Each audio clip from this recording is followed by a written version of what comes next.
All right, y'all. The voice you're hearing is Brandon David, and I'm live here for Music Tech Connect, June edition, the Power of Community panel. And we have a treat for y'all.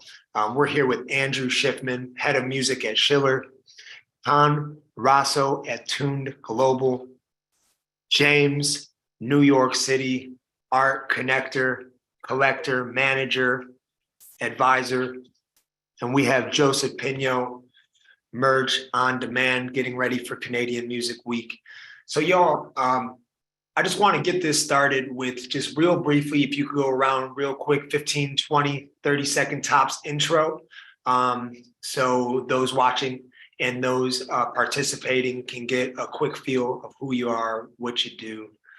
And I'm going to kick it off with Andrew Schiffman. Hello, good evening, everyone. Good to be here. Thanks, Brandon, David. Andrew Schiffman, originally from London. I live here in New York, head of music at a new platform called Schiller, which is a live stream platform for audio and video where everything is shoppable, digital, physical goods. We've got tipping, we've got token gated experiences. It's co-founded by Snoop Dogg, and we are about to go live any day with our platform. So look out for it, schiller.io in the App Store as well. Awesome. Con. Hey guys, Con Razo here. I'm coming in from Melbourne, Australia. We're a music tech company, so we provide music tech solutions to people who are trying to do whatever they're trying to do in the market. And so that ranges from telcos in Egypt to music services in Ethiopia through to Web3 services in the US. So really broad range of clients. We have about over 100 million tracks that we can make available to people given they've got rights. And, really excited to be part of talking about community and how community makes a difference to those sort of solutions. Amazing. James. Hello, everybody. James Nazarov out of New York. I am an attorney, and I have served in almost every role in the art world that you could think of. I have a really, really big addiction to art, and I try to get other people in the world addicted to it also. Right now, serving as a manager for artists, helping to build their careers, their brands, and a career that has longevity over the next few decades. Awesome, James. Joseph. Hi, I'm Joseph Pinho from Toronto, Canada. I'm the founder of Mod Merch on Demand. We've created a platform that helps music artists instantly create merch at no cost. Our MVP beta is live now, and you can find it at modinc.ca. Beautiful, Joseph. Well, y'all, with that, we just came out of our Social Capital Saturday, which we just launched. We're actually incorporating a book that's an oldie and still a new than the many generations, even the last couple of generations. Many people have not heard of this book, but it's called How to Win Friends and Influence People by Dale Carnegie. And I'm listening to this thing again, and I'm realizing, wow, I've gotten caught up so many times in, oh, I've already done that. Oh, I know that. Many of us grow up in community. We grow up in the cafeteria and recess to we finding our way in a dormitory or workspace. And we, time and time again, whether it's in a family unit, workplace, growing a band, being a fan, whatever that is, community is a common thread in our society and in our lives. But many times we can get jaded. We can go through the motions. And it's until we find a new platform or a new band or a brand that really identifies or we can identify with, that sometimes it takes a little bit to spark that curiosity again. And something that I've found in this emerging tech space, especially with the music, the art, going to the conferences from the South Bys to the East Denvers to Music Biz Week, is the need for community. It's one of the, and my friend John Mediana said this early on. He said, we're all beginners here. When's the last time we got to be beginners together at something? And we're in a new landscape. And with that being said, James, what would you say? Would you like, and we can all go around on this too. What does community in a healthy standpoint, like why is community so important for artists and for entrepreneurs? When artists start, it's about all you have. And it's the people that you build with, who you grow with, that are they're going to raise you up, and they may drag you down also. So it's about building the right community out there and realizing, which people appreciate you, support you, can be there for you. And I think that the most important thing of any community is you'll recognize that if you ask for help and people are willing to help you. So the first thing I ever say, don't be afraid to ask for help. You might be surprised how many people actually want to help you, want to guide you, want to share their knowledge. And if you're spending time with people and you are generally asking for help and you yourself are being of service to them when they need help and they're not giving it to you, then, maybe you're not in the right community at the moment. That's good. And Andrew, you've worked with tons of artists, especially going into the you've worked with artists from your time at MTV all the way to, you were at Yellow Heart for a season. And what is the role of community and the artist what's the difference between what it used to be, like in your MTV, Capitol Records days, that kind of stuff, to where it is kind of going into this emerging tech, the importance of building community where products and services flow? What's the difference then and now? Yeah, good question. I think when I first came into the industry, there was fans, right? You were fans of a band. You were diehard fans, super fans. I think the way that tech has evolved with social media, there's a lot more engagement between the artist and the fan, and fan to fan. So if you think about when engagement enters fandom, you become part of a community. And exactly what James said, where you can help elevate the artist in their career by being that one step closer. And community also means fan to fan. So if you're part of an artist's community, you have each other as well. It's not just fan to artist and artist to fan. Fan to fan relationships end up being, I think, part of a community, a community in its own. And then on the business side, me personally, I have my community. These big, became people I was, meeting once every now and again, and you just build relationships with people and they become part of your community, people that you rely on, that you can call up, have a chat. And, so I feel like it goes both ways, on this side, but also, in the music side. So definitely an elevated fan club with the interaction equals community. That's good. And Khan, you have played a key role with Tune Global as far as, you guys kind of took what Spotify is able to do and some of these other streaming networks, multimedia, and you brought it to the indies. You brought it to the different labels. You brought it to the the UFC. You brought this to so many companies. What's the difference between a company using your technology versus a company that already has a built-in community that can use your technology? Yeah, I think it's a really interesting question. And going back to what Andrew was saying, I think your communities around your business side are really important. And never to drink too much of your own Kool-Aid, right?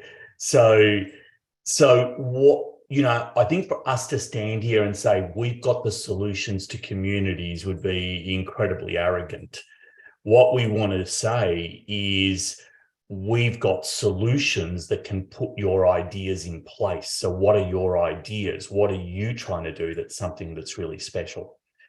I would say definitely where we're working strongly in communities, and we do work with other companies that provide community technology that we actually put into our own system. So it doesn't always have to be us. We're not always best of breed in everything that we do, right? And I think that's the difference, what I was saying, to not be too arrogant about what it is that's important to you. But community is definitely where all our clients are aiming toward these days. I think it was different to maybe a few years ago. So the question is, how do we actually engage users and create a deeper experience with those users? And it could be elements that are, I'm going to say, as simple as AI, which don't want to say that that's simple, but it could be solutions that actually look for similar cohorts of users and then suggest communities that make sense to people, and then they feel part of those communities. Or it could be engaging in Web3 solutions that have a utility within their tokens that enables people to build communities within their own fan bases. So it's really broad. But I think the question is, what is if you're listening to this, what's unique about what you're trying to do? And then how do you extend that reach out in maybe physical, Web 2, Web 3? Where is it that you're going to interact with people? And, metaverse is just another extension of that, taking obviously a little bit of a backseat in some ways at the moment with what's happening around the world at the moment. But I think anyone who thinks that's not going to be part of the future is probably, just taking some things that are happening at the moment, perhaps a little bit too far. So, yeah, so that'd be my comments on it. Amazing. Joseph, you're almost like you're an emerging tech startup. You're solving a problem. You have this concept with fan artist engagement. How important is community to a modern day band that wants to be more than just a band, but also a brand? Yeah, absolutely. I think very interesting thing now is that there's so many opportunities for independent bands and artists to, to make a living or be successful, to monetize on, on the music that they're making, right? And to do that, you need a fan base, and to do that, that fan base is ultimately the community that you build, right? I think building a community, or just the basis of it, is like people that come together based on a connection, right? A shared connection. And that shared connection, finding people that share those connections, is like a fundamental, like, human nature sort of thing, right? So I think having a community, having people that connect with each other based on your music is, the only way really you can succeed as a music artist these days, right? Because there's so many other things playing against you. There's so many other people out there with the similar sounds as you, similar genres as you, right? So finding the people that really tap in and and connect with what you're doing, the message that you're putting out there, the type of sound and music you're putting out there, is like crucial to any sort of success in the way the music industry is now, right? So having that community again and engaging with them in different ways and keeping them engaged and keeping them compelled to come back and listen to you more, or to comment on a post or come out to a show, right? Having new ways to engage with them is extremely crucial to it. That's good. And Andrew, you've seen kind of bands struggle a little bit with where they do have good grassroots engagement. They really do have a really good community, but they kind of struggle to introduce new ways that they don't want to rock the boat per se with their fan base. What would you say to an artist that wants to embrace new technologies and some of these new ways of doing things, but they don't want to ostracize a big chunk of their community? What's a strategy that they could go about to help introduce, some of their community, to be able to collaborate with some of their community without ostracizing the many? I mean, having the artist educate themselves and really find the value of trying something new. You don't see the value in it, and your community is big in Instagram, for example, just don't engage at the moment, but if you as an artist are passionate and you want to figure out ways, educate yourself. And a lot of these new platforms are great because they mask any kind of blockchain tech. You can interact with credit cards, and very seamless for fans to come on board. At Schiller, for example, you can connect with a social account or sign up with a phone number. You can interact in a live stream by owning a ticket, which is an NFT, but you don't have to know that. So a lot of companies now are really masking any barriers of entry and providing a seamless, entry point to enhance the user behavior without changing the user behavior. So you got to look at what your marketing strategy is and the various tempo events that you have set up, and see if there's a higher engagement opportunity for you to use with your fans. Maybe it's something around a tour, or something around releasing some content, or I came across a platform that releases music videos as games, like really gamifying a music video experience. So there are ways to seamlessly integrate, but you as an artist, you have to educate yourself, know what's out there, and see what's working. Build a community for the artist with other artists that are making it in Web3, and see what they're doing and reach out and build that relationship, and almost piggyback on some of those executions that they're finding that work seamlessly. So again, it really comes back to community, right? An artist needs his own community to be able to execute for his community. And I saw that you were on an AMA or Twitter space with Scott Page from Pink Floyd. So, oh my God, it's not just an age. It's not just an age thing. It's are you still hungry in many ways? And we see Roy Future Man Wooten from Bella Fleck and the Flecktones. He's grabbing a hold of this thing, and he said in Nashville at a panel that he spoke on, he said, "Yo, they're bringing me to the stage as a legend, but I'm coming and approaching this space with the heart of a child." You've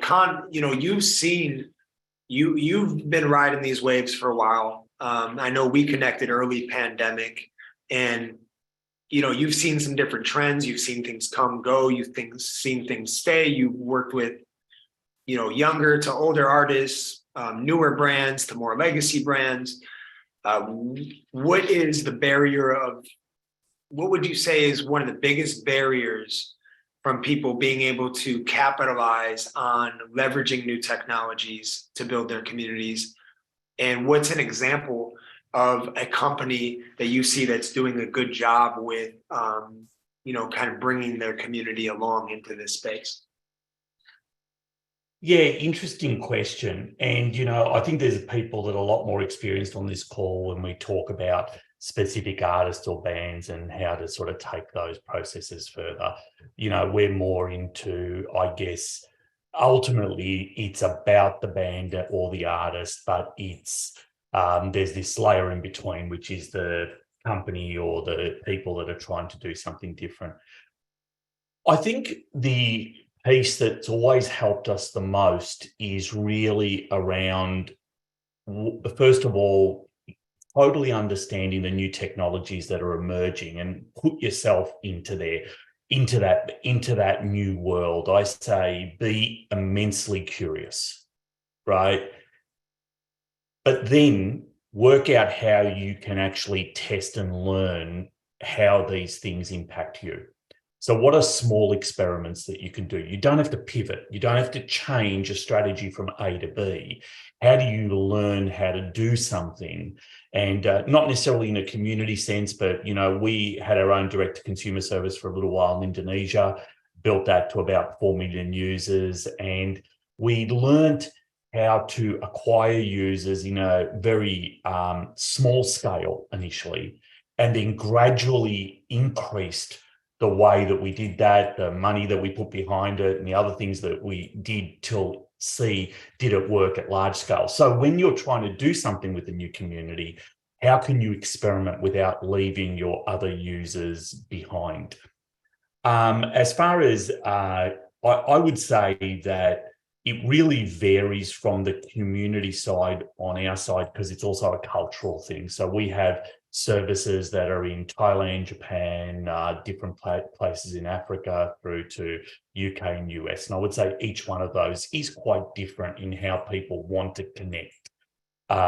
You know, in Southeast Asia, people will want to rush to connect, and they'll want to rush to give you 5 stars on whatever you're doing. And then they'll say, we'll just give you less stars if we don't like it later on. Really different to, say, Western culture, which is going to say, hold back, and I might give you, you know, I'll give you 1 star if I don't like you, and no stars if I love you, type of deal, right? So it's really different in each of those scenarios. But I guess in a broader sense, with interesting technology that we've seen, and it's sort of about community, maybe not quite, but, you know, one of our clients, which is a company called Reactional Music out of the UK, they've been working on how the music impacts games to create better community within games.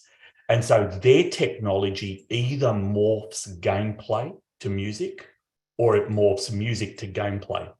Right. So really interesting in how you can start to put that in and say, how do you actually now build these subgroups of communities within games that actually make a difference, and how can an artist be involved in that sort of process? Amazing. Well, y'all, we're getting ready to go into these breakout sessions here. And you know, we want to carry this conversation into the breakout rooms, the power of community. So give yourselves a chance, you know, to go around the room real brief, just name and company if you need to. But, you know, if you've been with us for a little while, please take the lead and moderate. You know who you are. If you don't know and you want to step up to help moderate, feel free to do that as well. Because if you feel like you have a desire to do that, you're probably supposed to help in doing that. So with that being said, it's just an honor to have some amazing people, not only on the stage here, but participating. I'm looking across the board. We have some amazing people across the globe who are making a difference in their communities, with their companies, with their projects. And so with that being said, we're going to jump into these breakout rooms. And here we go. We're going to go 5, 4, 3, 2, 1. See you on the other side.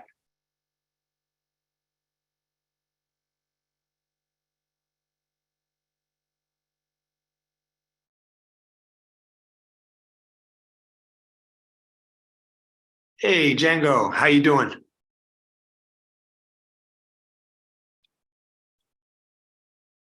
All right.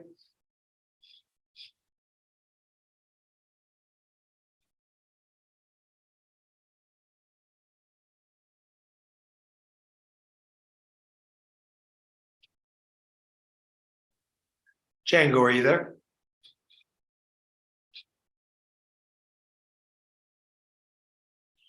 All right.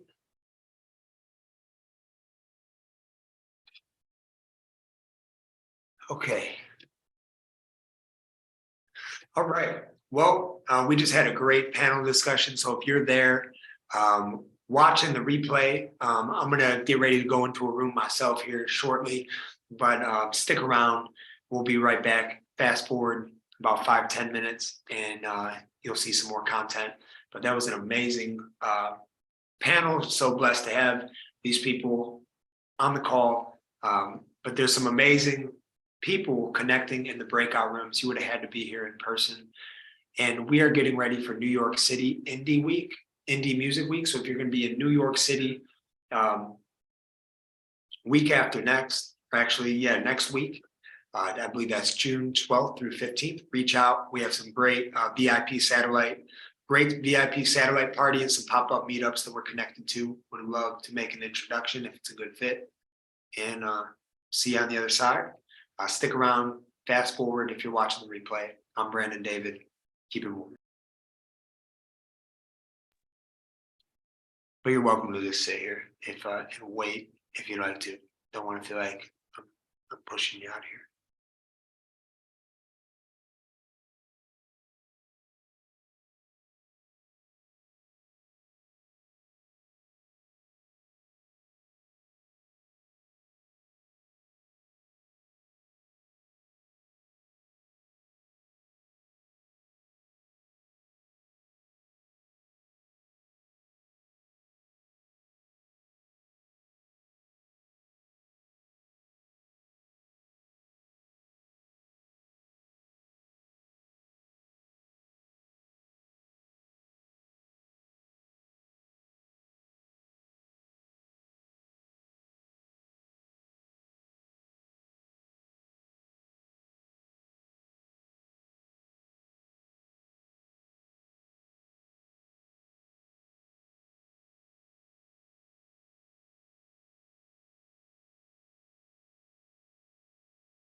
All right, I'm getting ready to hop into a breakout room here. We have some amazing people networking, and I'm gonna go jump into the first room. We have Johnny Stevenson from Crypto Loops, Kiki O'Connell on Borders. She was a top team member at Sopar Sounds, and just amazing person in music. Natalie Crew, who's been curating international hip hop events for years and has been a leader in the Web3 space. Zach Lindenberg, trusted advisor in emerging tech. So I'm gonna jump in this room and I'll come back, give you a little update of what I saw.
Awesome. That's a cool room.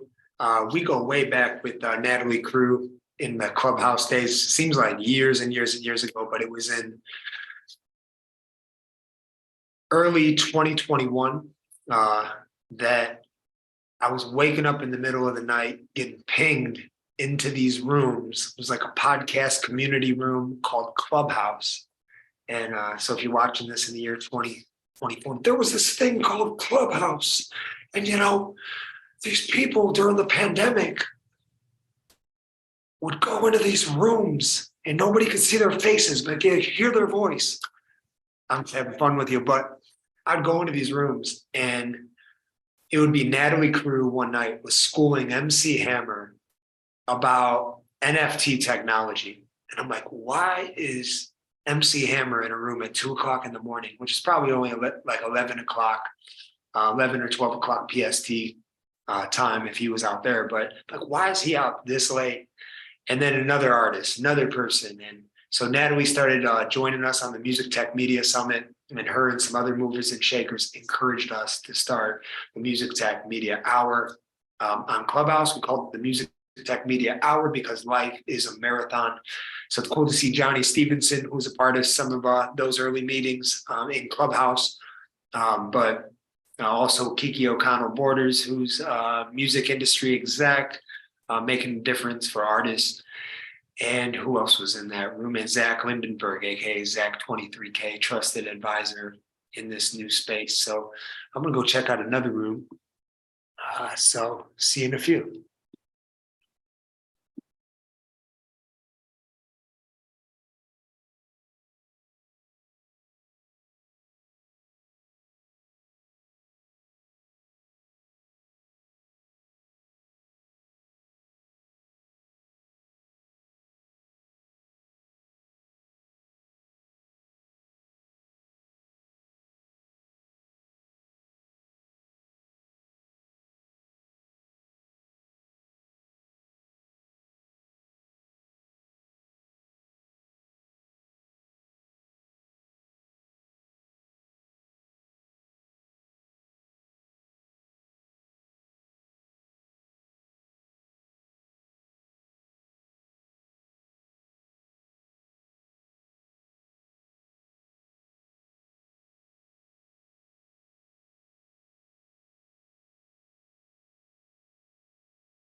Awesome. Hearing Dio from ISO5 talk about the importance of data privacy and being able to have your own network.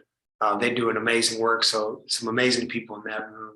I'm gonna go jump into another one here.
All right, all right. Coming on back. Hey, Connor, how you doing, man?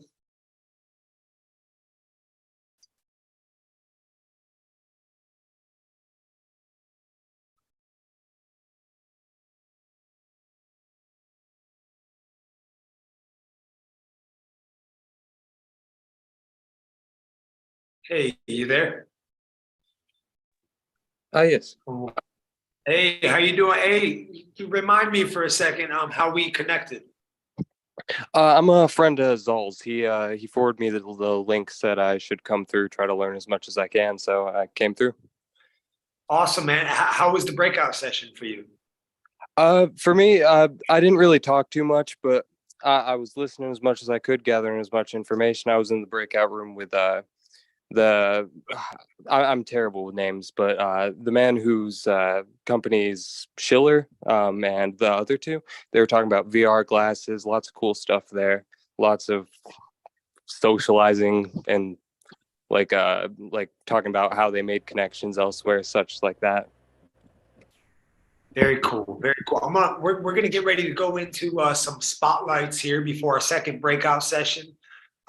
We use this as the artist, producer, startup spotlight. So sometimes we don't cover all of those, but we got some alumni in the crowd here or in the crew, and I want to bring Johnny Stevenson up. Sometimes, if your camera's on, you never know who's going to be up here. But I want to do, our friend Zach does a great job with just, sharing information and being able to spotlight and strategize. I just want to give an opportunity for you guys to connect, and I'll stack this a little more also. Let me see. Yeah, I'll stack it as we go. But Johnny, man, give us an update, bro. You started with Crypto Loops. You even pre-Crypto Loops, you were doing stuff in the music business, producer, helping producers and doing all kinds of stuff. But take us a little bit on this journey from where you've come from and where you're at right now. Yeah, definitely. So shout out to Brandon again for always having these discussions and bring everybody together. Background about me, actually, I met Brandon in Clubhouse probably about 2.5 years ago, and kind of music and business was kind of just starting to be a talk on Clubhouse, and then we got into Web3. But a little bit about my background. I started in 2011 at Empire Distribution Company with Ghazi Shami, and learned so much there in my first 2 years. And after I left there, I worked at a few other magazine companies doing marketing and just managing a lot of independent artists that were kind of big in the Chicago scene. A lot of success in the Chicago scene during the drill era. It was fun. Got out of that for a while to dive into EDM. I met a Brazilian DJ at age 19. Started managing him for about 3 years. In 2021, we won #1 DJ in Brazil. From the United States, he was living in Sao Paulo, and we were back and forth a lot. So from there, I actually was in a writing camp in 2020, I believe, right for COVID, for Post Malone, and with a bunch of my friends from Canada that invited me out to film it because I own a media marketing company as well. But I went out to film this company, this writing camp for Posty and my friends from Montreal. And little did I know, one of the producer friends I had in the camp was just always into tech, music tech, Web3 tech, just tech in general. His name is Don. He's actually in the room with me just working on some things, but some of you guys might know him. Don Dada is a producer. And from there, he really embedded into me the change of technology in the next 5 to 10 years, from Web 2 to Web 3. And that's where I fell in love with Web 3 tech, but also fell in love with revolutionizing tech. One of our partners is Don Audio and Diego. He was in here before, but I think he had to leave. But we focused the last 3 years, and what we're doing is what's the most up-to-date way to track music? And we didn't think of like your traditional tracking, like text to audio. We wanted to make sure we can track a one shot. We wanted to make sure we can track any manipulation to any audio sound. And, that's what we did. So far, we've been really focusing on that.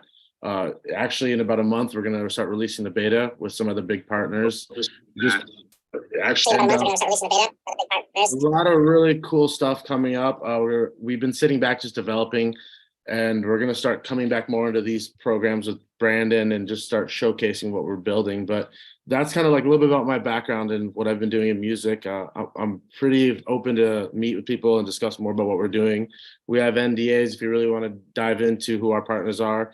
One thing I'll give an update to, some people don't know, we partnered up with some other companies here, and it'll be pretty much on a lot of music news. Is a company partnered up with Soundpicker. I don't know if you guys have heard of them. They're out of the UK.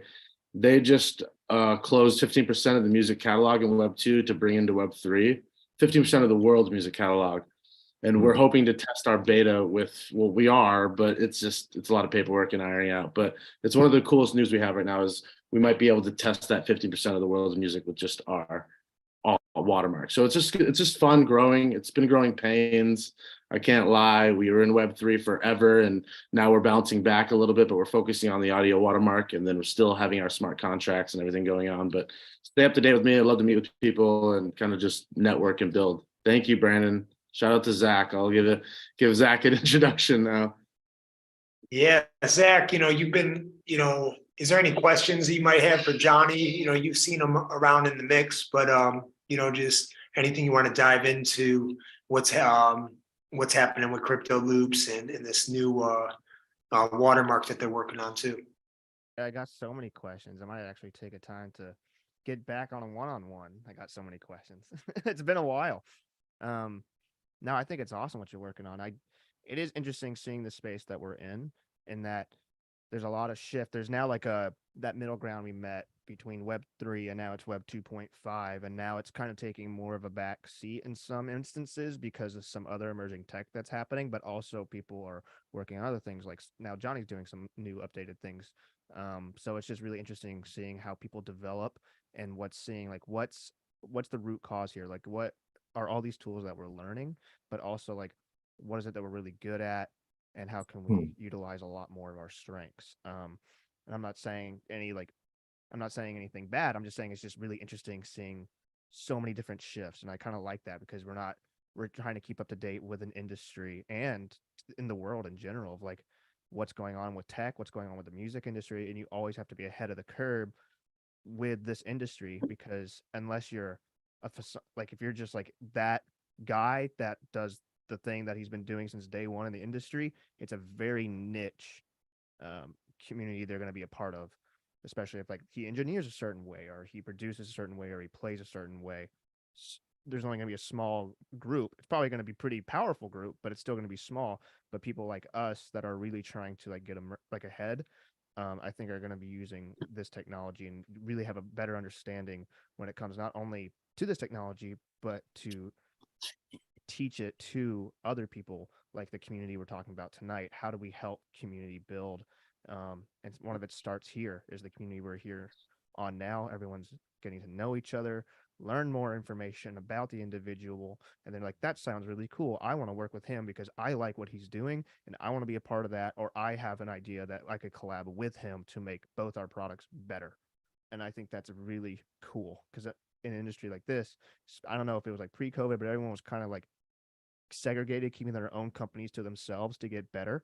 And then through everything that happened with COVID and a few other things, at least in my experience with what I'm working with, everyone's been super cooperative. Everyone wants to help each other. They want to get us a leg up in the community, and like they want you to succeed. That the people you're helping you want to succeed. It's just a win-win overall, and I think that's what's so special about this. And then having those tools to bring together to utilize it to the artist or the individual that we're helping grow is even more of a gift. And I think that's why we're all here tonight, is to help that process as quickly as possible. I think we're all kind of pioneers in figuring out each other's steps to grow ultimately. So I guess to answer your question about that, yes, I need to have an independent conversation with Johnny, ask him all these questions, catch back up. But I think, yeah, having this community is fantastic. And I love seeing it every Monday when I can be on and seeing how many more of you are coming along for this ride and how many more of you are sticking to it. And it's super cool. Yeah. we also host a More Than a Mastermind series with some of our friends like Claudia 1 Million, Nathan Coy, Wartime Leadership. Iman Bunton has been a key person. He recently did like a keynote speech on the law of sacrifice. Iman, as a startup, you coming from the healthcare world, originally starting with the music business, in the music business, but then, you went into the healthcare world. Now you're connecting artists. Tell us a little bit about Collaborats, the vision of Collaborats, why you exist, why you do what you do. For sure. Well, Collaborats is it's basically a way to save you time, and anything that saves you time is going to save you money, or it's going to make you money, and that's kind of why Collaborats exists. Basically what it is it's a social networking coaching tool for musicians using algorithmic matchmaking systems to pair musicians with compatible skills, allow them to create, connect, build a community on the site. But it also gives them the ability to mint and monetize the work in an NFT marketplace that's housed in the same location. On top of that, speaking of just kind of community, and one of the things that Zach was saying that is so very, very important is that there was a time where people's businesses and were very much so segregated, especially as people try to pioneer blockchain and pioneer this Web3 space. They wanted to kind of stay in the lane and not really kind of share. Collaborats is an open book. We use a lot of different referrals for artists based upon the need to give them all the resources to be successfully independent in one location, right? So we want to use our community and direct them to the things that they need, you know what I mean? Like all their smart contract, right? Their sync licensing resources, publishing resources, all the different things that musicians tend to go 8 different places before they can actually make their music. They have to get all these things in place. We are leveraging business relationships to provide those resources for musicians in the same location, right? So it's cool. It's one of those things where we know that there's so much involved that we didn't want to do everything, but we are providing a platform to where different businesses can come out and promote their stuff, or we can redirect musicians to a lot of different places using API just to make sure that, by the time they reach the marketplace, they feel good. The why behind the what is I don't want anybody to lose momentum. You know what I mean? I can't stand, we all know somebody in life that should have made it. There's always a story, this guy should have made it. All the talent in the world, they should have made it, and we all know somebody like that.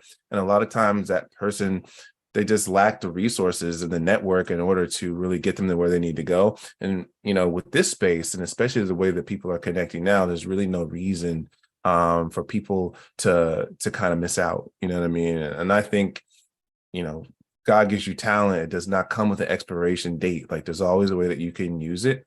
And quite often musicians are left reaching out to try and find those missing pieces to fulfill their art. Conversely, the rest of tech, we like tech to kind of steer us and direct us in the ways that we need to go, right? We want to know, okay, if I even buy something, I like it when tech tells me things that I also might like to buy, right? If I wanted to go, I'm happily married man, but if I was looking for a date, I can go online and type in the very specific things that I need in a partner. And I like it when technology brings those resources into my atmosphere, you know what I mean? But in music, when you're creating art on the front end, a lot of times you're sitting in the studio, and I've been there as a music producer and engineer myself. I'm sitting in the studios where everybody's got their cell phone out, like, man, who plays the violin? Who plays? And you're reaching out to people in a very limited network, especially if you're independent. So I created Collaborats to really broaden that, bring those people into your sphere, allow you to really filter through based on the specifics of what you need and what you can pay for, connect with them, and then share your art. So yeah, that's what I'm doing. We are launching a beta this summer for it. Got a couple hundred musicians that are just going to be connected and making making music, man. You know, and it's cool because it's connections that maybe wouldn't have otherwise been made because people are limited to other musicians, singers, songwriters, producers, videographers in their immediate area. But now their network has been instantly expanded based on what they need. So it's a bit long-winded explanation, but that's what I'm doing and why, you know. Yo, that's awesome, man. And it's the heart behind the founder that really matters. I don't know if I know his camera's off at the moment, but Brian, you in the mixer? Yep. Cool. Beautiful. BG, man, you know, I know we have some things still cooking here in Nashville with what you have going on, but you know, just from a basic overview, you know, we've been working on the importance of a one-liner just across the board with the social capital cohort, and just the importance. You were able to see Donald Miller here in Nashville, who does Story Brand. If you could share a little bit about, you know, just give us a quick one-liner and a takeaway from why, you know, why things like what Donald Miller's pushing with, you know, the hero's journey, and how something like a concept Story Brand concept applies to a startup like yourself and across the board. Yeah, I think on the topic of community, like, people buy into stories more than anything, right? And so when you're talking about building a brand, building a company, a startup, what's the story that people are going to buy into? Why should I care? What does it benefit me? How does it make my life? Like Iman said, we save people time and save people money. Like, why? That's the why I would care. So like when you're talking about communicating what your brand does in a concise way, I thought Donald Miller's framework was really, really useful, really simple, and really powerful. So I just pulled it up on my phone. It's basically like a 3-step model where the first step is to identify your customer's problem, then explain your plan to help them, and then describe a successful ending to their story. And so if you can do each of those things in one sentence, you have a really simplified, way to communicate what your business does. And why the customer should care. And people spend a lot of time and a lot of money trying to come up with a single line or a couple of lines to communicate what their business does. But if you can break it down in that way, I think it really challenges you to effectively think about what those things are and effectively communicate it. So yeah, like you said, Brandon, David, we're still rolling some things around as far as the foundation of the business goes, but it really did help me to solidify my approach to my business and communicate what that is. So yeah. Awesome, B. And without giving away too much, man, what's your one-liner? Yeah, so most people don't understand the business of music. And so my platform is a gamified platform that utilizes real world data to equip professionals for success in the next frontier of the music business. Beautiful. Y'all, I'm just going to leave it at that while we get ready to go into these breakout rooms. Some rooms are smaller than others, but they are jam-packed with some solid people. So we're going to use this as an opportunity. Practice your one-liner, even if you got to wing it. If you find yourself talking sentence after sentence, that is not a one-liner. So put your one-liner out there and what you're looking for. If you need a product designer, if you need a marketing person, some of these startups are also phenomenal marketers, okay? And then some of the ways they're raising for their startups is through their services, AKA Johnny Stevenson and Invasive Media, okay? We have very skilled people on here that we're exploring through the social capital cohort, which we'll talk a little bit on the way out of this whole event tonight. But part of that is finding alternative ways to get what you need, get what you're looking for, like funding. So collaborative leveraging is a concept to take a note of. Collaborative leveraging. So leveraging core people, part of your community, to fill in the blanks of what you might be missing, the power of community. So let's practice those one-liners in this power breakout session. Connect.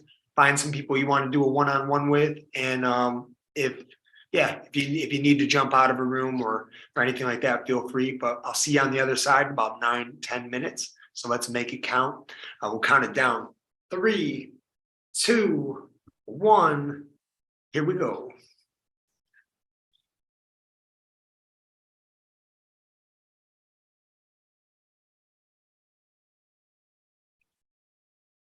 Awesome.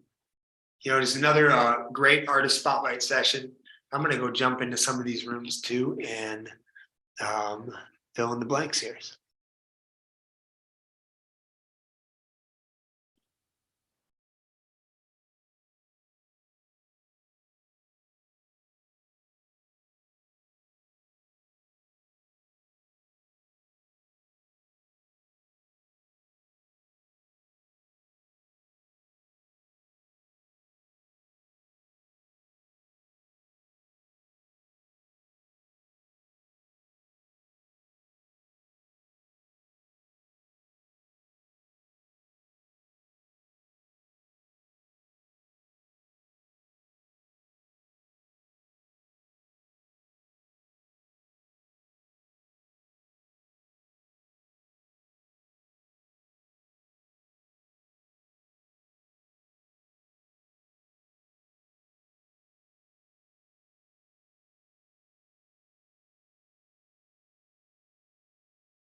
Yo, James. Hey, I made it Man. back. I made it back. Hey, hey.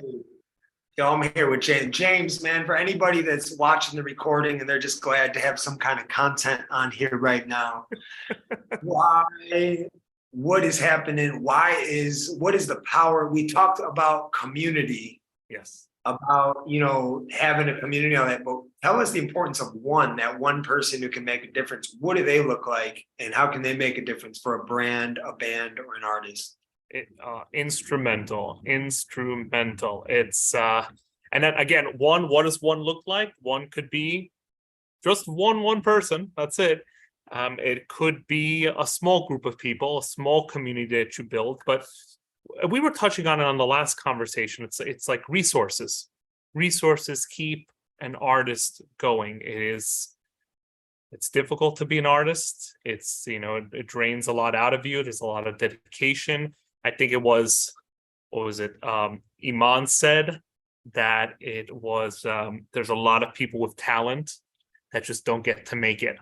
And that's such a sad thought, that they have this gift and the world doesn't get to see it. They don't get to share it because they just don't have the resources and the support to make it happen.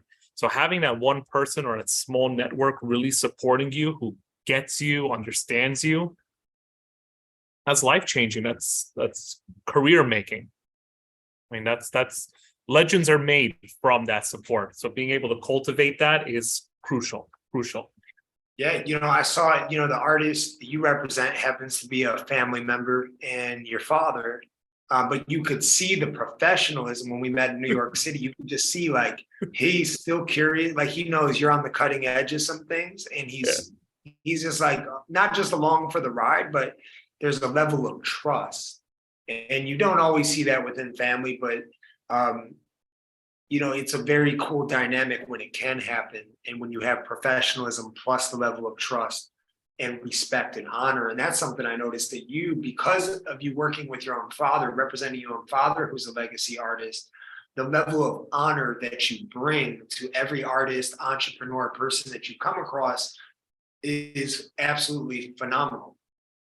So talk briefly about the power of honor and how in the emerging art world, business world, why that's still so important. You have to respect where you came from. You have to respect the people that have given you opportunities, that have been there for you. And yes, you have to honor them. So I mean, I got into artist management because of my father, because I had this amazing, talented person who raised me, made sure that I got an education, made sure that, I had a great life, sacrificed a lot for me, and then created all this beauty that I wanted to be appreciated, that I wanted the world to know him for that. So I had to honor that legacy that he gave to me. And it's that same thing that I do with all of the artists that I bring on. We sit together. I mean, they become part of the family. They really do. Everyone that I work with, this is family. And we built something together that I think we're all going to be proud of decades from now, for sure. That's awesome, man. Well, I know we're getting ready for an epic meetup in New York City during Indie Music Week. Super pumped about that. Yes. Honored to have you part of the Social Capital cohort as an advisor, as a collaborator. Seeing Andrew Schiffman come back into the mix, and we're going to use this time going out over the next few minutes, as we close out. Let's see. And I want to bring some of the New York crew up since we're getting ready for New York City. We have Indie Music Week coming up, and Andrew, man, what's the vibe you feel like going to be like in New York City next week? It's Music Month in New York in general, but just from the vibe of like what you're seeing, we've seen the shift personally, being at Music Biz Week in Nashville. to, you know, Joseph's getting ready for Canadian Music Week and getting ready for Indie Music Week in New York, you know, what's the vibe that you're expecting? What are you expecting to get out of some of the networking opportunities in New York during that time? Yeah, I mean, I hope there's a Web3 buzz. You know, I've seen this conference the years, and I hope the independent artists and companies embrace it. I feel like the big companies that serve artists are probably not so much embracing this tech as independent artists that are really acting on their own.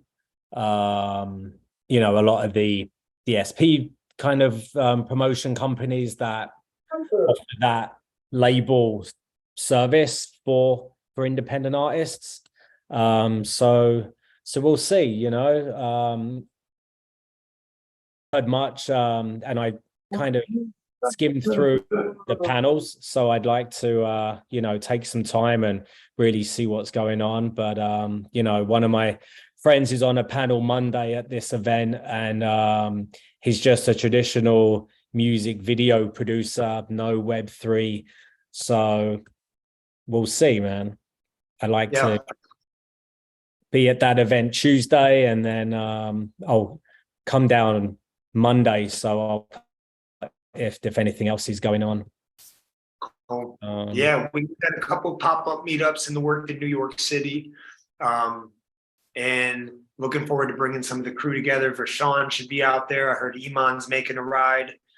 Joseph will be recovering, I believe, still in Canada, pulling all the pieces of the puzzle because he's about to rock Canadian Music Week, y'all. Our good friend David Hazen is doing both.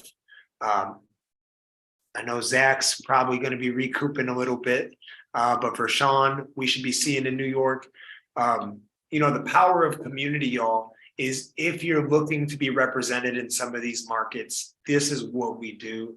We take some of these bigger pools of people and we draw some of our people in, smaller circles, connecting, and to help people get more done at these conferences. You know, Andrew, you know, you've seen when the crew comes together. James, you know, you were with Benny and myself and some others in New York, and you know, it's just that vibe of feeling like you got a crew and you can go from satellite event to satellite event. You might not even need to get a ticket to the main conference if you got crew in town, not just Natalie crew, but other people as well. She's usually holding it down in the cloud. So, you know, James, you know, the power of actually being in person at these conferences, man, what do you get out of that? I mean, you got to show up. You got to show up to everything. I don't know how like anyone tries to get any business done, just not getting out of their comfort zones, meeting people, being around people.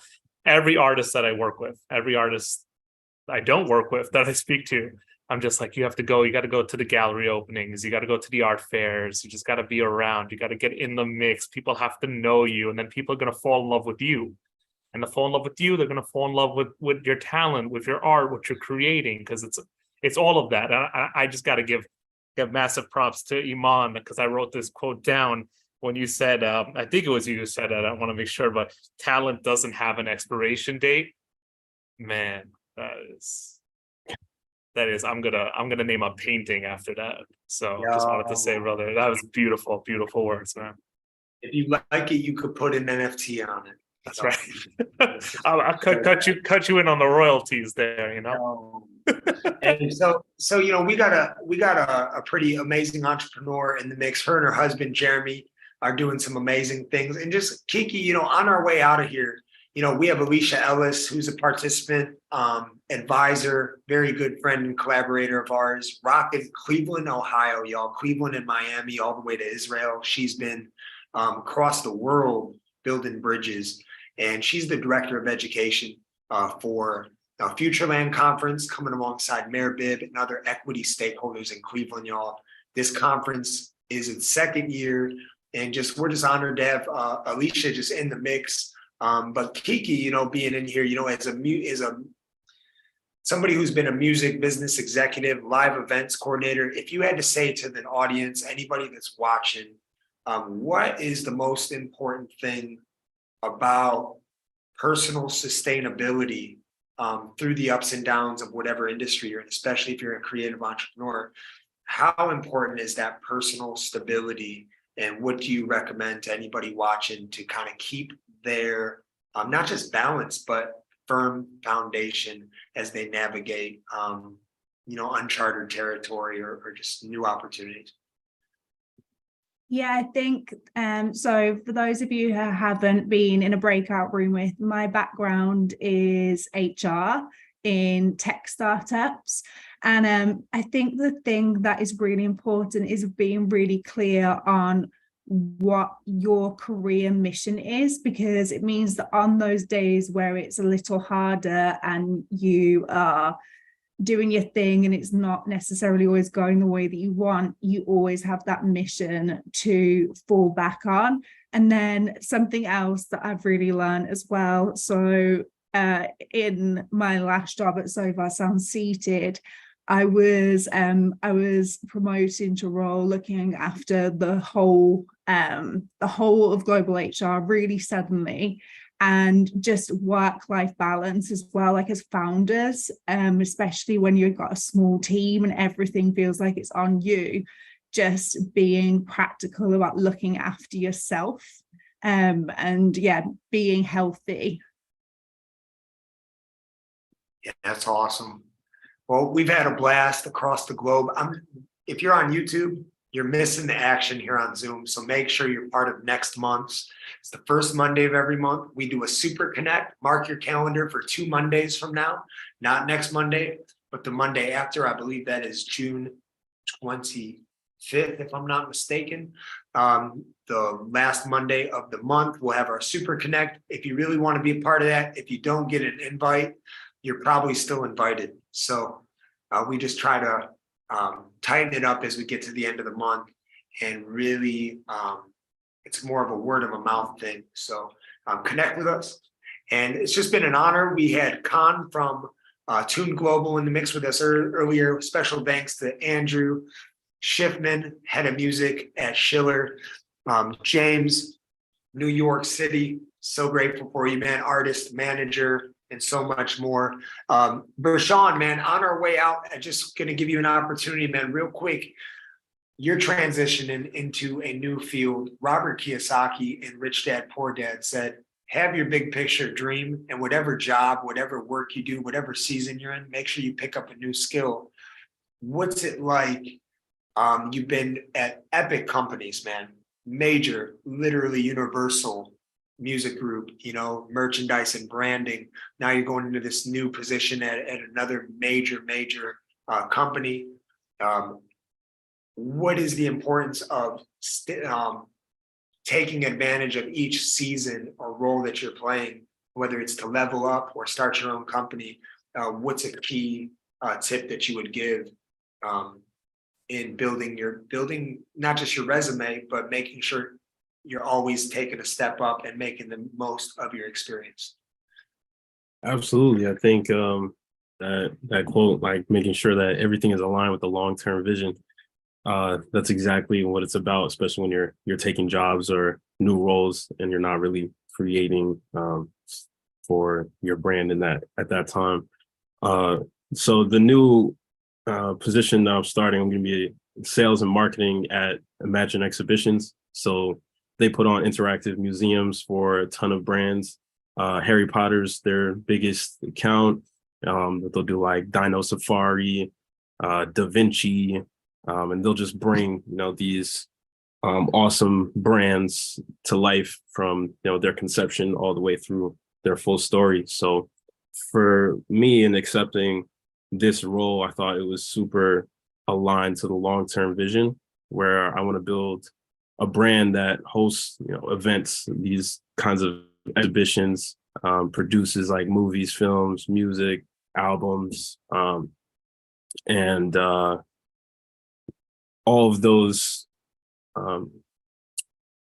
items will instill the feeling of people improving their relationship to themselves, relationships with others, and giving them the belief that they can reach their dreams and enjoy their ideal lifestyle with time and vitality to enjoy it.